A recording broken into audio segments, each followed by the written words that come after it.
सुहाग सेज पर बैठी मैं अपने पति का इंतजार कर रही थी और जैसे ही मेरा पति कमरे में आया और उसने मेरे साथ नजदीकियां बढ़ाई कि ना जाने मुझे क्या हुआ और मैंने उसे जोर का धक्का देकर जमीन पर गिरा दिया, जिससे वो चौंक कर मुझे देखने लगा। हैरान तो मैं भी थी कि मैंने ऐसा क्यों किया।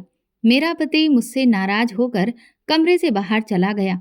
मैं रोने लगी कि भला मुझे ये क्या हो गया है। अब तो आए दिन ऐसा ही होने लगा। मैं न जाने क्यों अपने पति से घिन महसूस करती थी, जबकि मैं ऐसा चाहती नहीं थी। इसीलिए मेरे पति ने मुझसे चिढ़कर दूसरे कमरे में सोना शुरू कर दिया। एक दिन मेरी सास मुझसे कहने लगी कि जाओ, आज अपने ससुर जी के पैर दबा दो, उन्हें बहुत दर्द हो रहा है। मैं चुपचाप ससुर जी के पास चली गई और फिर एक बहुत ही अजीब चीज हुई। न जाने क्यों मुझे ससुर जी को देखकर कुछ अजीब तरह का महसूस होने लगा, कुछ उस तरह का। मुझे ये सब बहुत गलत लग रहा था। मैं अपनी भावनाओं को लेकर परेशान थी कि अपने पति से तो मैं दूर भागती हूँ, जबकि ससुर जी से मैं ऐसा कैसे महसूस कर सकती हूँ। मुझे कुछ भी समझ में नहीं आ रहा था और फिर मेरा खुद पर से नियंत्रण ही खो गया। मेरी हरकतें देखकर ससुर जी भी समझ गए कि मेरे दिलो दिमाग में चल क्या रहा है। और फिर वो भी उस पूरी रात। मेरा नाम माला है। मैं बहुत ज्यादा खूबसूरत थी। मेरी खूबसूरती के चर्चे जगह जगह थे। खूबसूरत होने के साथ साथ मैं बहुत हंसमुख भी थी। मेरे कुछ रिश्तेदार तो कहते थे कि ये लड़की खूबसूरत होने के साथ साथ अच्छे बिहेवियर की भी है। कोई भी अगर इससे बात करे तो करता ही चला जाए, क्योंकि इसके बात करने का अंदाज भी बहुत अच्छा है। मैं कहीं भी जाती थी तो मुझे नजर हो जाती थी। इसीलिए मेरे मम्मी पापा ने मेरा घर से निकलना बहुत कम कर दिया था। जो भी मुझे देखता तो देखता ही रह जाता था और मेरी तारीफ किए बिना रह ही नहीं पाता था। मुझे भी अच्छा लगता था कि लोग मुझे देखते ही मेरी तारीफ कर देते थे। मेरे खूबसूरत होने की वजह से जल्दी ही मेरे रिश्ते भी आना शुरू हो गए थे। मेरे पेरेंट्स चाहते थे कि उनकी बेटी हायर स्टडीज कंप्लीट करके किसी काबिल बन जाए और मैं भी ऐसा ही चाहती थी। लेकिन शायद मेरा ज्यादा खूबसूरत होना भी मेरे लिए एक मुसीबत बन गया था। मैं जहां भी जाती लड़के मुझे घूर घूर कर देखते थे और मेरा पीछा करने की कोशिश करते थे, मुझसे बात करने की कोशिश करते थे। मैं उस टाइप की लड़की नहीं थी, इसलिए कभी मैंने किसी भी लड़के के प्रपोजल का रिप्लाई नहीं दिया था। फिर ऐसे लोगों और इतनी ज्यादा रिश्तों से तंग आकर मेरे पापा ने मेरी शादी करने का फैसला कर ही लिया। मैं भी इन सारी बातों से वैसे भी बहुत ज्यादा तंग आ चुकी थी। इस दुनिया में खूबसूरत होना बहुत बड़ा जुर्म है। मैं सोचती थी कि काश मैं एक नॉर्मल सी शक्ल वाली लड़की होती तो शायद मर्दों की नजरों से इस कदर बचना ना पड़ता और मेरे लिए जिंदगी भी इतनी मुश्किल ना होती। मगर मुझे क्या पता था कि ये तो मेरी जिंदगी में आने वाली मुश्किलों की शुरुआत है। आगे चलकर तो मेरी जिंदगी में और भी ज्यादा मुश्किलें आने वाली हैं। फिर एक दिन मेरे घर पर एक ऐसे लड़के का रिश्ता आया जिन्होंने अपने बेटे से शादी कराने के लिए मेरे माता पिता पर बहुत ही ज्यादा दबाव बनाया हुआ था। अब मेरे माता पिता ने मेरे इतने ज्यादा रिश्ते आने पर और लड़के वालों के इतने ज्यादा जिद करने पर इस रिश्ते को एक्सेप्ट कर लिया था। मेरे काफी सारे रिश्ते तो ऐसे थे जो मेरे लिए परफेक्ट नहीं थे और मेरे पापा मेरी कम उम्र देखते हुए उन रिश्तों को इनकार कर चुके थे। लेकिन अब जो ये रिश्ता मेरा आया था, ये लड़का बहुत अच्छा था। इसका नाम विहान था और इसकी फैमिली भी बहुत अच्छी थी। विहान की मम्मी और उसकी बहन मेरे मम्मी पापा से रिश्ते के लिए बहुत ज्यादा जिद कर रही थी। उन्होंने कहा था कि हमारे घर पर हर चीज मौजूद है, हमें दहेज भी नहीं चाहिए। अगर आप लोग चाहें तो हमारे घर आकर देख सकते हो, भगवान ने हमें सब कुछ दिया है। मेरे माता पिता को उनकी इस तरह की बातों से लगा कि शायद ये अच्छे लोग हैं और हमारी बेटी यहाँ पर बहुत खुश रहेगी, इसलिए मेरा विहान के साथ रिश्ता पक्का हो गया। और फिर मेरी मम्मी का भी कहना था कि हम इससे पहले भी अपनी बेटी के काफी सारे रिश्ते ठुकरा चुके हैं। क्या पता हमारी बेटी इस घर में बहुत ज्यादा खुश रहे। और वैसे भी पहले के जमाने में भी तो कम उम्र की लड़कियों की शादी ही कर दी जाती थी। सारी लड़कियां आसानी से एडजस्ट कर लेती थीं। अब के दौर में लड़कियों की शादी ज़्यादा उम्र में होती है, तो यही वजह है जो लड़कियां ठीक से एडजस्ट नहीं हो पाती। और फिर अगर हमारी बेटी भी दूसरी लड़कियों को अपने ससुराल में लड़ता झगड़ता देखेगी, तो वो भी सेम कॉपी करेगी। इसीलिए मैं तो कहती हूँ कि जल्द से जल्द हमें अपनी बेटी की शादी कर देनी चाहिए, ताकि वो अपने घर में जल्दी एडजस्ट हो जाए और सुखी रहे। पर मैं तो अभी पढ़ना चाहती थी, और इन सब बातों की वजह से मेरे माँ पिता को मेरी शादी की बहुत ज़्यादा जल्दी हो गई थी। मैंने सोचा कि चलो, अगर मेरा पति अच्छा हुआ तो फिर मुझे और क्या चाहिए। वैसे भी हर लड़की चाहती है कि उसका पति अच्छा हो और उसका ख्याल रखे। बस मुझे भी यही सब कुछ चाहिए था। मेरा पति देखने में तो बहुत अच्छा था, क्योंकि मैंने उसकी फोटो देखी थी, पर उसके नेचर के बारे में मुझे अभी कुछ भी नहीं पता था।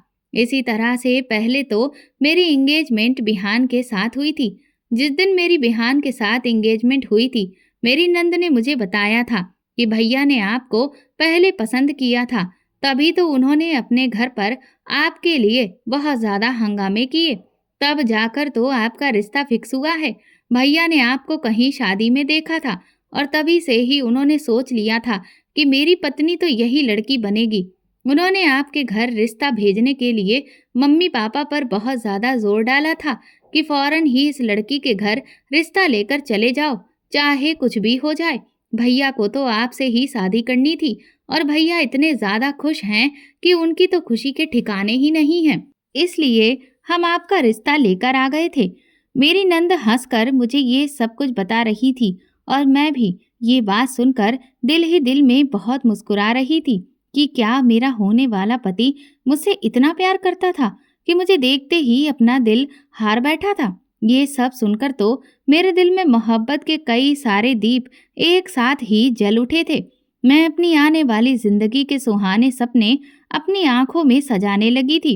ये एहसास बहुत ही खुशी देने वाला होता है कि आपका होने वाला पति आपको हद से ज्यादा पसंद करता है। फिर मेरी ननद ने मुझसे मेरा मोबाइल नंबर ले लिया। मेरी शादी की डेट भी जल्दी ही फिक्स हो गई थी। एंगेजमेंट के कुछ दिनों के बाद मेरे पति ने मुझे कॉल की, और इस तरह से मैं अपने होने वाले पति से काफी देर तक प्यार भरी बातें करती थी। वो सच में मुझे बहुत पसंद आए थे। उनकी बातें बहुत अच्छी थी, और वो मेरी बहुत इज्जत भी करते थे। वो मुझसे दीवानों की तरह प्यार करते थे। इसी तरह से कुछ दिनों बाद मेरी शादी हो गई, और मैं विदा होकर अपने ससुराल आ गई थी।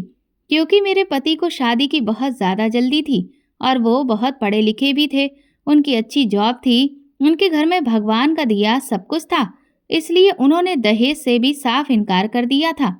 उन्होंने कहा कि मुझे सिर्फ तुम्हारी ख्वाहिश है, तुम मेरी जिंदगी में आ जाओगी तो मैं समझूंगा कि भगवान ने मुझे सब कुछ दे दिया है। ऐसा नहीं था कि मेरे माता पिता गरीब थे। मेरे माता पिता ने मेरी शादी बहुत धूमधाम से की थी। किसी तरह की कोई कमी नहीं थी। मेरे पापा तो मुझे अच्छे से अच्छा दहेज भी देते, लेकिन विहान की फैमिली ने साफ इनकार कर दिया था। हमारे सारे रिश्तेदार भी विहान की फैमिली की बहुत तारीफ कर रहे थे, और कह रहे थे कि माला को बहुत अच्छी ससुराल मिली है। मगर मुझे अंदर ही अंदर ना जाने डर सा महसूस हो रहा था। इतनी जल्दी में शादी करना और फिर दहेज से इनकार कर देना, आखिर ये लोग कौन थे, क्या चाहते थे? ऐसी बातें मेरे दिमाग में न जाने क्यों घूम रही थीं, जबकि मुझे तो सिर्फ विहान से मतलब होना चाहिए था। विहान तो हमेशा मुझसे अच्छे तरीके से बात करते थे, लेकिन जब मैं विदा होकर अपने ससुराल जाने लगी, तो मैंने इन सारी बेतुकी बातों को अपने दिल और दिमाग से निकाल दिया और अपनी नई जिंदगी की शुरुआत करने लगी। मेरी बिहान के साथ शादी हो गई। विदा होने के बाद मैं अपने ससुराल में आ गई थी और सारे मेहमानों के बीच बैठी हुई थी। लाल रंग के लहंगे में दुल्हन बनी मैं बहुत ही खूबसूरत लग रही थी, और सब लोग मेरी तारीफ कर रहे थे। जिसने भी मुझे देखा, मेरे पति का नाम लेकर फौरन ही कहा कि बिहान की तो लॉटरी लग गई, उसे इतनी खूबसूरत पत्नी मिल गई है। ऊपर से मैं पार्लर वाली से तैयार हुई थी, इसलिए मेरे फेस पर और भी ज्यादा ग्लो आ गया था। फिर मुझे मेरे कमरे में ले जाया गया। अब मुझे कमरे में जाने के बाद अपने दूल्हे का इंतजार था। मुझे पता था कि विहान मुझे बहुत पसंद करते हैं और मैं चाहती थी कि मेरा घूंघट उठाते ही मेरा पति मेरा ये हसीन रूप देखते ही मुझ पर और भी ज्यादा फिदा हो जाए।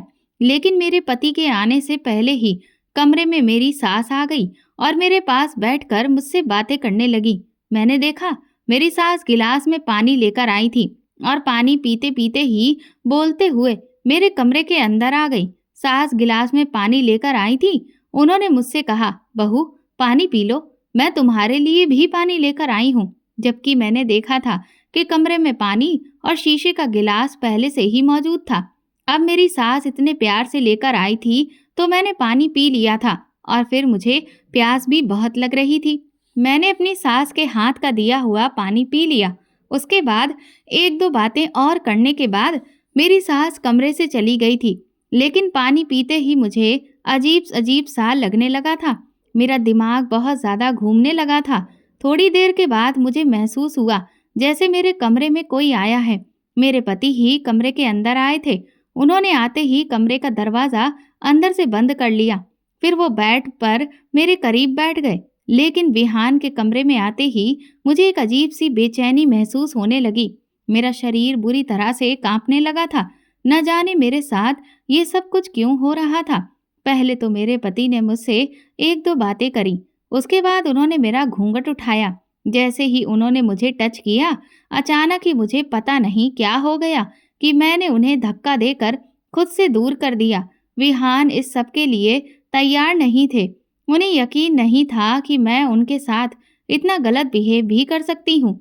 अचानक इस तरह धक्का देने पर विहान बेड से नीचे गिर गए और वो बड़ी हैरानी से मेरी तरफ देख रहे थे। मुझे खुद समझ नहीं आ रहा था कि अचानक मुझे क्या हो गया और मैं ऐसा क्यों कर रही हूँ।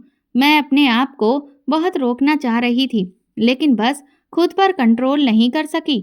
मैं तो न जाने कब से अपने पति से मिलने के इंतजार में बैठी हुई थी। फिर अचानक से मुझे ये क्या हो गया था। मेरे पति ने खड़े होकर फिर से मुझे झंझोड़ते हुए कहा, तुम्हें क्या हो गया है माला। फिर से उन्होंने मुझे टच किया तो अब की बार मैं बेहोश हो गई थी और जब मैं होश में आई तो मैंने देखा कि मेरे बेड के चारों तरफ घर के सारे मेहमान मौजूद थे और सारी औरतें मेरे बारे में ना जाने किस किस तरह की बातें कर रही थी। एक औरत कहने लगी कि दुल्हन है भी तो इतनी खूबसूरत, इसलिए थोड़ा डर रही है। औरतों की ये सारी बातें मुझे परेशान कर रही थी। मैंने अपनी ननद से कहा कि प्लीज़ इन औरतों को यहाँ से बाहर लेकर जाओ, मुझे बहुत ज़्यादा गर्मी लग रही है। तब मेरी ननद सारे मेहमानों को कमरे से बाहर ले गई थी और तब मेरी जान में जान आई थी। फिर जब मेरी तबीयत कुछ बेहतर हुई और दोबारा से बिहान कमरे के अंदर आए और प्यार से उन्होंने मुझसे बात की और मेरा हाथ अपने हाथों में जैसे ही थामा और कहा कि माला तुम्हें क्या हो गया था, तुम्हारी तबीयत खराब हो रही थी तो तुम मुझे पहले बता देती। तुम कितनी खूबसूरत लग रही हो, तुम्हें नजर लग गई होगी। मुझे तुम्हारी तारीफ करने का, तुम्हें जी भर के देखने का मौका भी नहीं मिला। चलो कोई बात नहीं, अब देख लेता हूँ। बिहान बहुत ज्यादा शर्मिंदा नजर आ रहे थे। मैं बिहान से बात करना चाह रही थी मगर फिर से मेरे ऊपर न जाने क्या हो गया था और मैंने दोबारा से बिहान को धक्का दे दिया। वो फिर से जमीन पर जा गिरे थे। फिर से मेरे साथ वही सब कुछ हुआ था। मैं इस कंडीशन को कोई नाम नहीं दे पा रही थी। इस बार की हरकत से विहान को बहुत गुस्सा आया था और वो दरवाज़ा पटक कर कमरे से बाहर चले गए थे। मैं अपनी इस गंदी आदत पर बहुत ज़्यादा शर्मिंदा हो रही थी और रोने लगी थी। वो रात मेरी रोते रोते गुजर गई थी। अगले दिन दोपहर तक सारे मेहमान भी हमारे घर से चले गए थे। उस दिन के बाद हर दिन अब ऐसा ही होने लगा था। मेरा पति जब भी मेरे करीब आने की कोशिश करता या फिर मुझे टच करता, मैं अपने पति को फौरन खुद से दूर कर लिया करती थी। इस बात पर मेरा पति मुझसे नाराज होता और झगड़ा करने लग जाता था और झगड़कर घर से बाहर निकल जाता था। सारी रात वो घर से बाहर ही गुजारने लगा था। बिहान ने एक दिन बर्दाश्त किया, 2 दिन बर्दाश्त किया, उसके बाद शायद उसके लिए बर्दाश्त करना हद से बाहर हो गया था। वो एक मर्द था, भला कब तक अपनी इंसल्ट बर्दाश्त कर सकता था। गुस्से में एक दिन तो बिहान ने मुझसे कहा कि आखिर तुम्हारी प्रॉब्लम क्या है, वैसे तो तुम बिल्कुल ठीक रहती हो। जैसे ही मैं तुम्हें टच करने की कोशिश करता हूँ, तुम अचानक ही पागलों की जैसी हरकतें करने लग जाती हो। मैं तुम्हारे बिहेवियर से परेशान हो गया हूँ। शादी से पहले तो तुम बड़ी मीठी मीठी बातें करती थी, और जब से शादी हुई है अपने करीब तक नहीं आने देती हो। मैं तुमसे कितना प्यार करता था, और अपने घर वालों से कितना लड़ झगड़ कर मैंने तुम्हारे घर पर रिश्ता भेजा था, और तुम हो कि हमेशा मेरी इंसल्ट करने पर तुली रहती हो। मुझे तो शक है कि तुम मुझसे शादी करना ही नहीं चाहती थी, और तुम किसी और को पसंद करती हो। शादी से पहले हम लोगों की बात हुई थी तो तुम मुझे ये बात बता भी तो सकती थी। जरूर तुम्हारे पेरेंट्स ने तुम्हारी शादी जबरदस्ती मेरे साथ करवा दी है। विहान तो गुस्से से पागल हुआ जा रहा था, और इधर मेरा रो रो कर बुरा हाल था। मैं अपनी सफाई में अपने पति से कुछ भी नहीं कह पा रही थी। मैं बस नहीं करते हुए सर हिलाती रही, और कुछ भी कहने के लिए मेरे पास शब्द नहीं थे। और उस दिन से ही विहान ने मेरे करीब तक आना तो दूर की बात, मुझसे बातचीत करना भी पूरी तरह से बंद कर दिया था। बल्कि वो तो मेरे होते हुए कमरे के अंदर आता ही नहीं था। वो घर के दूसरे कमरे के अंदर जाकर सोने लगा था, और कभी कभी तो सारी रात वो घर से बाहर अपने दोस्त के यहाँ गुजार देता था। मेरी शादी को लगभग 15 दिन गुजर गए थे, और यही सब मेरे साथ हो रहा था। मैंने अपनी प्रॉब्लम जब अपनी मम्मी को बताई तो उन्होंने भी कहा कि गलती तुम्हारी ही है, तुम अपने पति को करीब क्यों नहीं आने देती हो। पर मैंने उन्हें बताया कि पता नहीं मुझे क्या हो जाता है, और मैं इस तरह से रिएक्ट करने लग जाती हूँ। मम्मी ने कहा कि अपना घर बनाकर चलो, तुम्हारे ससुराल वाले बहुत अच्छे हैं, हम नहीं चाहते कि तुम वहां पर हमारी इंसल्ट करवाओ। इधर मेरी ससुराल में मेरे सास ससुर और नंद भी ये बात नोटिस कर रहे थे कि मेरा पति मुझसे बात नहीं करता, लेकिन फिर भी उन लोगों ने सबको इस तरह से इग्नोर किया जैसे उन लोगों को इस बात से कोई फर्क ही नहीं पड़ता। मैंने एक दिन खुद ही अपनी सास को सब कुछ बता दिया, और कहा कि पता नहीं मेरे साथ ये सब कुछ क्यों होता है। जब भी विहान मेरे करीब आने की कोशिश करते हैं तो मुझ पर ही अचानक गुस्सा सवार हो जाता है, और मैं उनकी इंसल्ट कर देती हूँ। मेरी सास कहने लगी, चलो मैं तुम्हारी नजर उतार देती हूँ। शादी वाले दिन तुम दोनों पति पत्नी बहुत अच्छे लग रहे थे, इसीलिए लोगों की बुरी नजर खा गई होगी।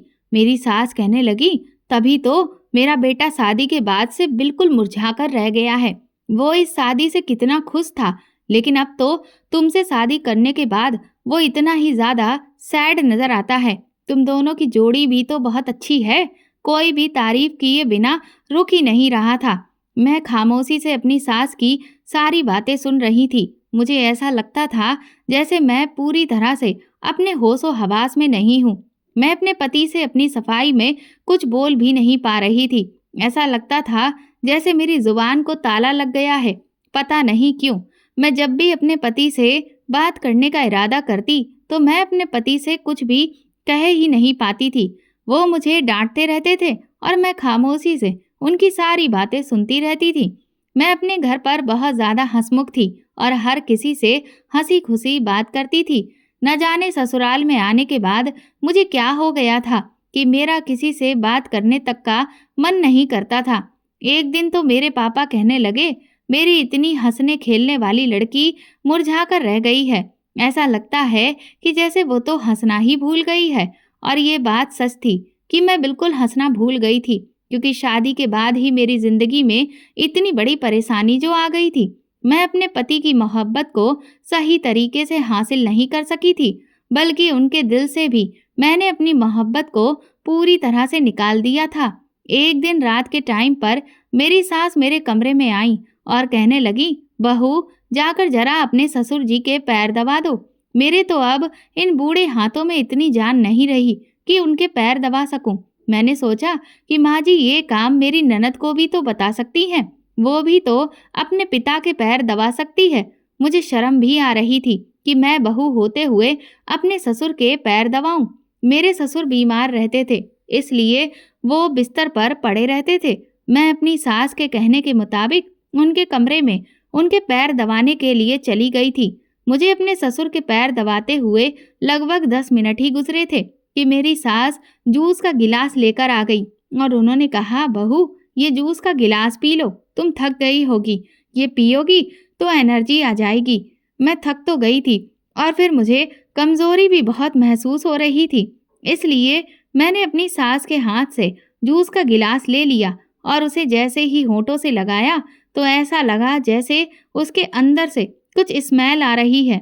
फिर मैंने उस स्मेल को इग्नोर किया और सोचा कि मेरी सास इतने प्यार से ये जूस मेरे लिए बनाकर लाई है तो मुझे पी लेना चाहिए। मैंने अपनी सास के हाथ का बना हुआ जूस पी लिया था और फिर से अपने ससुर के पैर दबाने में बिजी हो गई थी।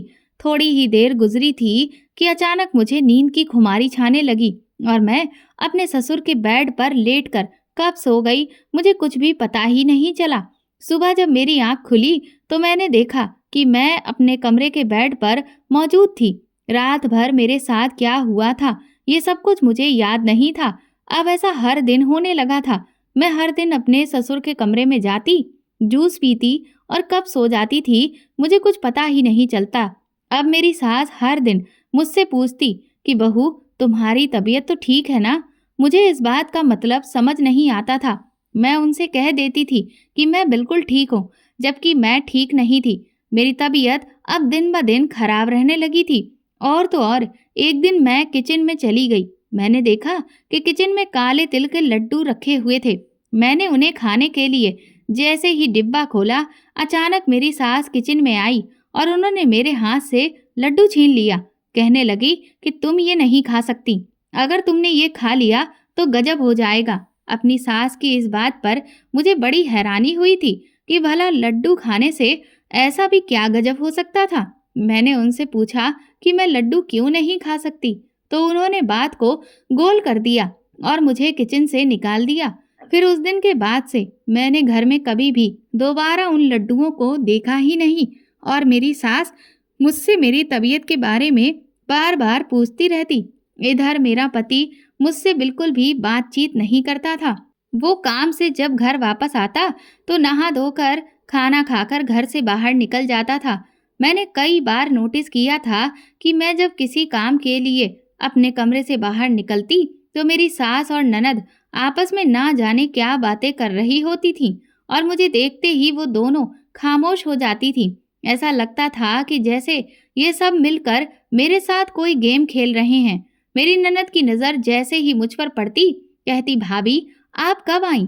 हमें तो पता ही नहीं चला। मैं समझ गई थी कि इस साजिश में ये सब लोग मिले हुए हैं। विहान मेरी कोई बात नहीं सुनता था और ना ही मेरे पास आता था जो मैं उससे इस बारे में कोई बात करती। मुझे ये लोग मायके भी जाने नहीं देते थे और ना ही मेरे पास मोबाइल था। मैं शादी के बाद अभी तक अपने मायके नहीं गई थी, बल्कि मेरे मम्मी पापा ही एक दिन यहाँ पर आ गए थे। अब धीरे धीरे मुझे किसी गड़बड़ का एहसास हो रहा था। मैं समझ रही थी कि यहाँ पर मेरे साथ कुछ गलत हो रहा है, लेकिन क्या गलत हो रहा है ये मेरे कुछ भी समझ में नहीं आ रहा था। मुझे ये जानना ही था कि ये लोग मेरे साथ क्या कर रहे हैं और क्यों कर रहे हैं। मुझे मेरे सवालों के जवाब बस एक ही हाल में मिल सकते थे। मैंने अपने दिमाग में एक प्लान बना लिया था। मुझे किसी भी तरह इन लोगों का राज जानना था और इस घर से चोरी चुपके निकलना था। इससे पहले बहुत देर हो जाती और ये लोग मुझे कहीं गायब करवा देते और मेरे घर वालों को भी मेरी कोई खबर नहीं देते। इस तरह से मेरे घर वाले मुझ तक भी नहीं पहुंच पाते। अब लगभग 2 दिन से मैं अपने ससुर के पैर दबाने के लिए नहीं जा रही थी और मैं व्रत भी कर रही थी। इसीलिए मैं घर का खाना भी नहीं खा रही थी। व्रत रखने के बावजूद मुझे किसी भी तरह की कमजोरी नहीं हो रही थी और मेरी तबीयत भी बिल्कुल ठीक थी। मैं समझ गई थी कि कुछ ना कुछ खाने से या पीने से तो मेरे साथ ये सब कुछ नहीं हो रहा। मेरी तो समझ में नहीं आ रहा था कि इस घर में कौन मेरा दोस्त है और कौन मेरा दुश्मन। 2 दिन तक मेरी तबीयत बिल्कुल ठीक रही थी और अब मैंने ठान लिया था कि मैं कल भी व्रत रखूंगी और घर का कुछ भी खाऊंगी पीऊंगी नहीं, क्योंकि व्रत रखने से मैं बिल्कुल ठीक हूँ। मैं अपने आप को काफी हल्का फुल्का सा महसूस कर रही थी। मेरा दिमाग भी भारी नहीं हो रहा था, मगर मुझे विहान से बात करनी थी। ना जाने क्यों मेरा दिल कहता था कि विहान बेकसूर है। इन लोगों के साथ विहान मिला हुआ नहीं है। वो तो मुझसे प्यार करता था। मैं विहान का इंतजार करके उनसे बात करना चाहती थी, मगर विहान कमरे के अंदर ही नहीं आता था। मैं बहुत ज़्यादा सैड थी। दोबारा से मैंने विहान को देखा और उनसे बात करने की कोशिश की, लेकिन उन्होंने बड़ी ही बेरुखी दिखाई थी। मुझसे किसी भी तरह से बात नहीं की और वो घर से चले गए थे। मैं कमरे में आकर बहुत रोने लगी थी। तभी मेरी सास मुझे लेने आ गई और कहने लगी कि अपने ससुर के पैर दबा दो। आज मैं अपने ससुर के पैर दबाने के लिए चली गई थी, क्योंकि मुझे अपने प्लान को अंजाम देना था। मुझे हौसला करना था और सच जानने के लिए इस कदम को उठाना तो था ही। उस दिन मैं अपने ससुर के कमरे में उनके पैर दबाने के लिए चली गई और मेरी सास मेरे लिए जूस लेकर आई। मैंने उनसे कहा कि मैं जूस पी लूंगी। मेरी सास मुझे जूस देकर कमरे से बाहर जा चुकी थी। जैसे ही मेरे ससुर की नज़र बची, मैंने फौरन ही जूस को बेड के नीचे फेंक दिया और ऐसे जाहिर किया जैसे मैं जूस पी चुकी हूँ। अपने ससुर की टांगें दबाते दबाते मैं ऐसे एक्ट करने लगी जैसे मैं गहरी नींद में जा चुकी हूँ। मैं आंखें बंद करके बिस्तर पर लेट चुकी थी। कुछ ही देर गुजरी थी कि मेरे ससुर ने चेक किया कि मैं सो चुकी हूँ या नहीं।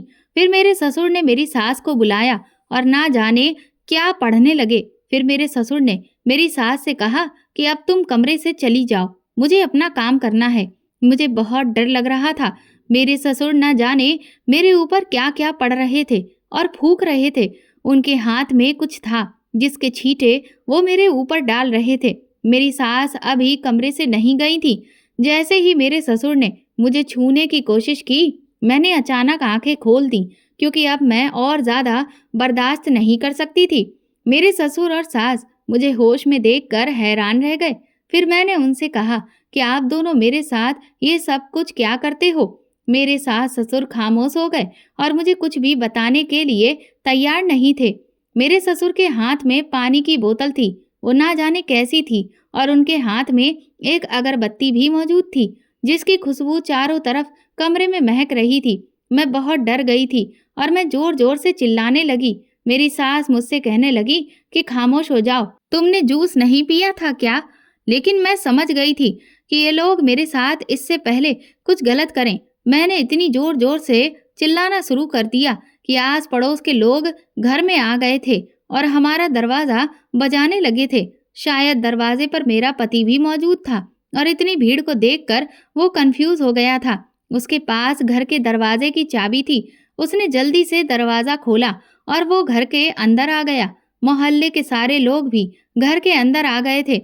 लोगों को लग रहा था कि जैसे हमारे घर में कुछ हो गया है। मेरी सास मेरा मुंह दबोचकर मेरी आवाज बंद करने की कोशिश कर रही थी, लेकिन मैंने उनको धक्का दे दिया और अपने हाथ में अपने ससुर की लाठी उठा ली और कहा कि अगर किसी ने भी मेरे करीब आने की कोशिश की तो मैं उसकी लाठी मार दूंगी। मैं जल्दी से भागकर कमरे से बाहर निकली तो मेरी टक्कर विहान से हो गई। विहान कहने लगा कि ये क्या हंगामा मचा रखा है। मैंने विहान को बताया कि तुम्हारे मम्मी पापा न जाने मेरे साथ क्या कर रहे हैं और मैं जो तुम्हारे करीब नहीं आती, इस सब में भी इन लोगों का ही हाथ है। ये लोग कुछ तो ऐसा कर रहे हैं जो मेरी ऐसी हालत हो गई। आज मैं ये सब जानने के लिए तुम्हारे पापा के कमरे में गई थी और मैंने तुम्हारी मम्मी का दिया हुआ नशे वाला जूस भी नहीं पिया था, तभी तो मैं बेहोश नहीं हुई। न जाने ये लोग बेहोश होने के बाद मेरे साथ क्या करते हैं। मेरे ससुर के हाथ में मेरे पति ने जब वो बोतल देखी और कमरे के अंदर अगरबत्ती जलती हुई देखी तो मोहल्ले के सारे लोग और मेरा पति कंफ्यूजन में पड़ गए थे और उन लोगों को मेरे सास ससुर पर शक होने लगा था। इधर मैं इतनी जोर जोर से चीख रही थी, लेकिन मेरी ननद बिल्कुल भी मदद के लिए नहीं आई थी। वो भी एक तरफ को खामोश खड़ी हुई थी। मेरे पति ने पहले घर से सारे लोगों को निकाल दिया और उसके बाद में घर का दरवाजा अंदर से बंद करने के बाद अपने माता पिता से सवाल किया कि ये सब कुछ क्या हो रहा है और आप लोग क्या कर रहे थे। मेरी सास कहने लगी कि तुम्हारी पत्नी झूठ बोल रही है। मेरे पति ने कहा तो फिर आप लोगों के हाथ में ये सब कुछ क्या है और कमरे के अंदर चारों तरफ ये खुशबू क्यों महक रही है। मेरे पति ने अब की बार गुस्से से अपने माता पिता की तरफ देखकर सवाल किया था। मेरे सास ससुर बहुत डर गए थे। उन्होंने अपनी गलती एक्सेप्ट की और बताया कि हमने ये सब कुछ माला से बदला लेने के लिए किया।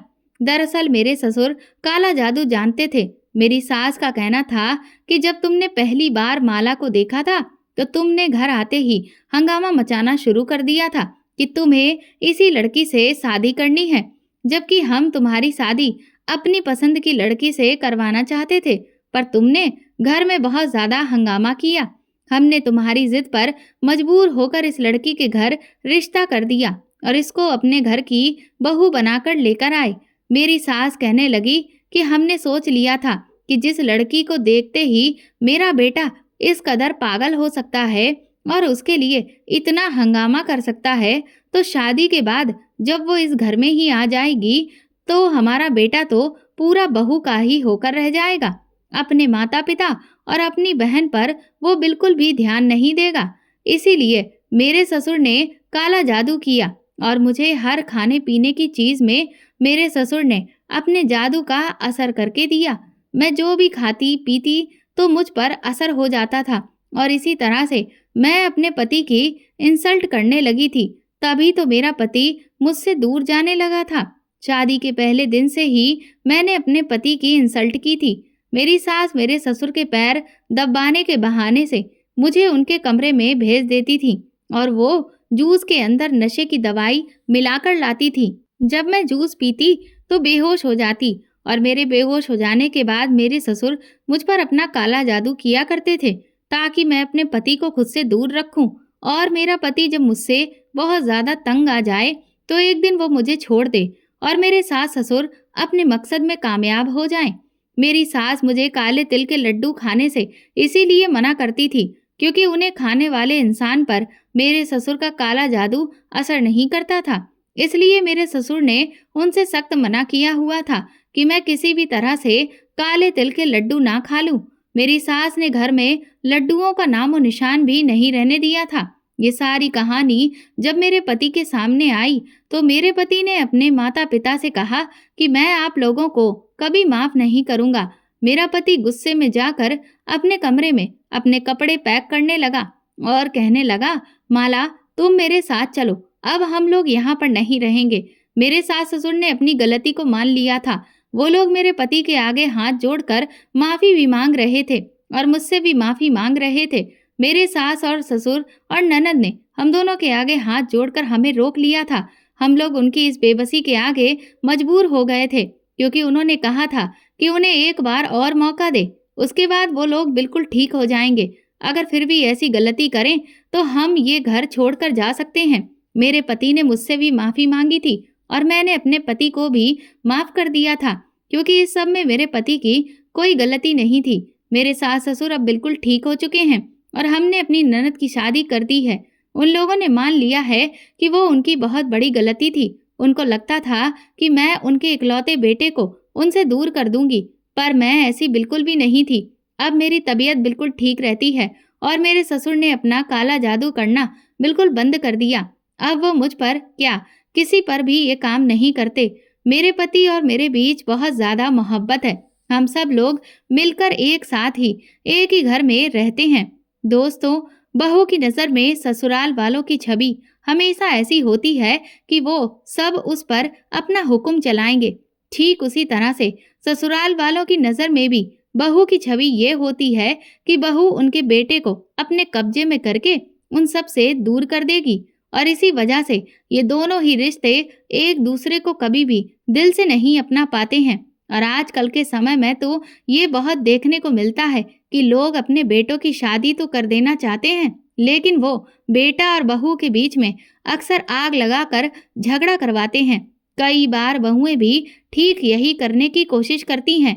वो अपने पति को उनके घर वालों के खिलाफ भड़काकर उनसे दूर कर देती हैं और ये सभी लोग हीन भावना का शिकार होते हैं क्योंकि उन्होंने पहले से ही अपने दिमाग में एक छवि बनाकर रखी होती है। इसलिए किसी को भी गलत ना समझें, पहले एक बार उसे मौका दें ताकि वो आपके लिए अच्छा बन सके।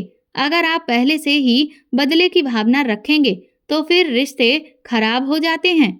दोस्तों, अगर आपको हमारी कहानी पसंद आई है तो कमेंट करके ज़रूर बताएं और वीडियो को लाइक करके ज़्यादा से ज़्यादा शेयर करें। चैनल पर नए हैं तो सब्सक्राइब करें और हाँ, नोटिफिकेशन बेल को ज़रूर दबाएं ताकि अगली अपडेट सबसे पहले आपको मिले। धन्यवाद।